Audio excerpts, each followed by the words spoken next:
Do you ever get those letters? You know the ones I mean.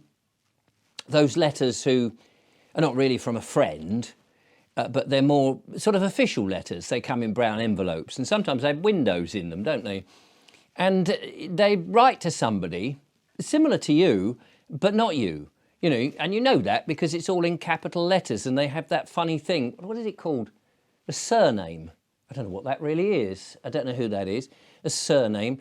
And often these letters, when they come,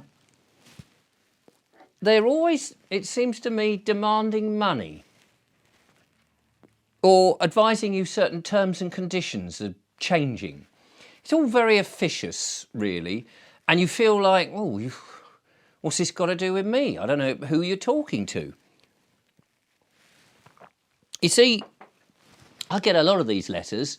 And the funny thing is, I get a lot of emails from people who seem to be struggling with some of these type of letters. They say that somebody's written to them and then they've had to pay a certain amount of money and they haven't got that kind of money and they've got into arrears and things have been a bit awkward for them and what can they do? And they say, you've had a guest on your show, is it possible you could get in touch with them? And I do try, but very often I feel a bit guilty about doing that because I don't want to overburden the guest who's come on the show, of course.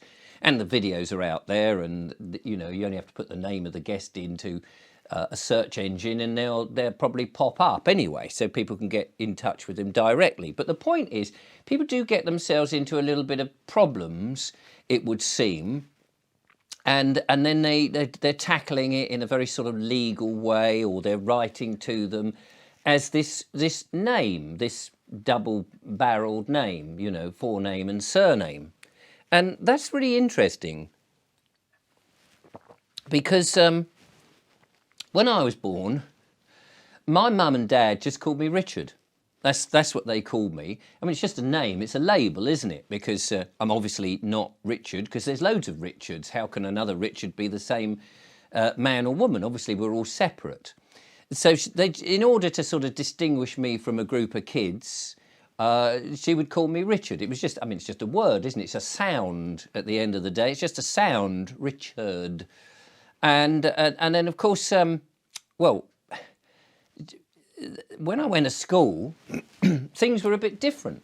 For some reason at school, they would call out a surname. You know, so there would be Bobby Smith over there, and they'd call out Smith, and he'd go, yes, sir. Or Jones, yes, sir. And then in the workplace, as you got a bit older, it was the same sort of thing. You were this Mr. somebody or other. Ah, Mr. Jones, do come in and take a sit down.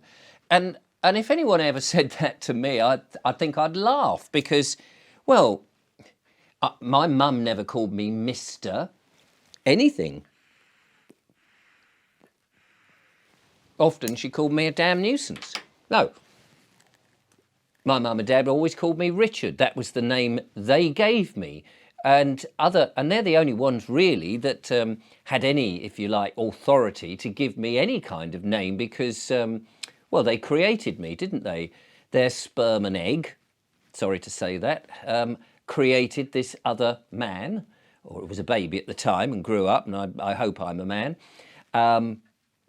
And so they're the ones that they owned me, they created me, they owned me until I got to a point where I was able to carry on in the world and say, thanks very much, Mum and Dad. Don't worry, when you're old and decrepit, I'll come and have a look and look after you, which is what I did to the best of my ability, sadly.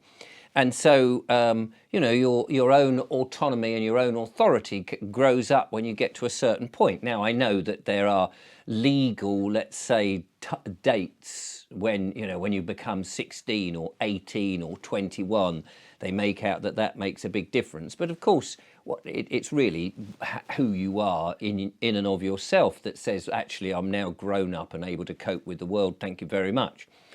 However, let's not stray off the mark in this slightly rambling, relaxed video today. So this name, let's go back to this name, because this is what I wanted to talk about. People are getting these letters to this name that has a forename and a surname that really their parents, or rather their mum and dad, never really gave them. Somebody else gave them a title like Mr. and I don't know where that came from. Who gave me that title? It's not a title I particularly wanted, and it's not a title that I adhere to. I don't believe in it. You see, my mum and my dad just called me Richard. That was it. That's who I am. Thank you very much. And it's only, as I say, it's just a sound I respond to. But these letters keep coming with these names on it. And it's interesting now because what I've started to do is I just challenge, I say to these people, they send me a letter and it might say, you know, in capital letters, this double-barreled name, forename and surname. In capital letters, the all caps legal fiction, as we all understand what it really is, created by the Crown Corporation for a dead entity because they need to deal in commerce, goods and services. Well, I'm not dealing in goods and services or anything like that. I'm just plain old Richard, you know. So when these letters arrive, I look at them and I think, well, I think you're trying to communicate with me, but you're using this weird name that has been attached to me by others, but not by me and not by my mum and dad. And it's not really something that I respond to. So I write back and I say to these people, you know, who are you writing to? Are you trying to get my attention? Because if you are, no disrespect, you've written to the wrong person.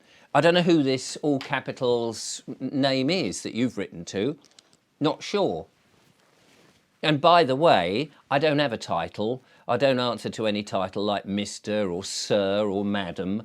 And I'm not an occupier. The army occupy things, don't they? I'm not occupying. I'm just living, you know. I live here.